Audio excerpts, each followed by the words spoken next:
আসসালামু আলাইকুম বন্ধুরা, ববি রান্নাঘরে আপনাদের সবাইকে আমার স্বাগত জানাই। আজ আমি শুরু করছি একটি নতুন রেসিপি, আলুর একটি নাস্তা। আপনারা যদি চ্যানেলে নতুন হয়ে থাকেন চ্যানেলটি সাবস্ক্রাইব করে দেবেন, পাশে থাকা বেল আইকনটি ক্লিক করে লাইক, কমেন্ট, শেয়ার করে দেবেন। দেখুন বন্ধুরা, প্রথমে আমি 3টি আলু নিয়ে নিয়েছি, একটা বড়, দুটো ছোট সাইজের আলু। এই আলুগুলোকে আমি গ্রেট করে নেব। এই রেসিপিটি খুবই খেতে সুস্বাদু হয় এবং অল্প সময়ের মধ্যে হয়ে যায়। আশা করি আপনাদের এই রেসিপিটি খুবই খেতে ভালো লাগবে। দেখুন বন্ধুরা, আলুগুলো আমার গ্রেট করা হয়ে গেছে। এখানে আমি এগুলো ভালোভাবে ধুয়ে নিয়েছি 2-3 বার পানি পাল্টে।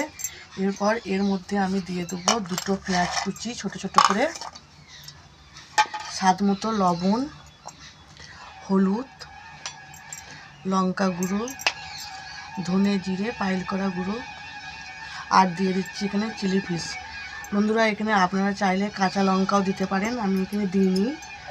আর দিয়ে দিচ্ছি সামান্য বিট নুন আর সোয়া সস। আর দিয়ে দিচ্ছি আমি এখানে কাশ্মীরি লঙ্কা সামান্য। এবার এটাকে খুব ভালোভাবে আমি মাখিয়ে নেব। এটা আমার ভালোভাবে মাখানো হয়ে গেছে। এবার এর মধ্যে আমি চালের গুঁড়ো দিয়ে দেবো, যতটা লাগবে পরিমাণ মতো আমি দিয়ে দেবো। আপনারা চাইলে বন্ধুরা ময়দাও দিতে পারেন, বেসনও দিতে পারেন।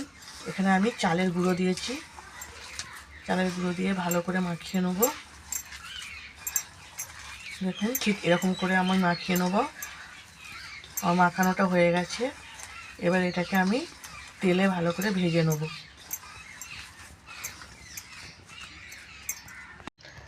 দেখুন, এখানে আমি তেল চাপিয়ে দিচ্ছি কড়াইয়ের মধ্যে। তেলটা আমার গরম হয়ে গেছে। এবার আমি যে কোনো একটা শেপ দিয়ে আমি এগুলো সেঁকে নেব ভালো করে।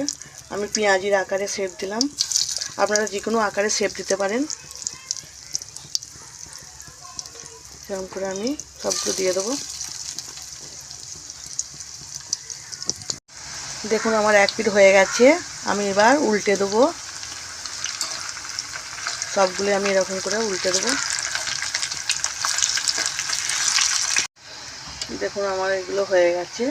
এবার আমি তুলে নেবো সবগুলো।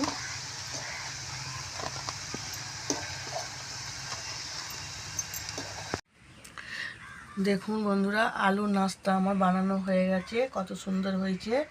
আপনারা বাড়িতে একবার হলেও ট্রাই করবেন। দেখা হচ্ছে নেক্সট ভিডিওয়।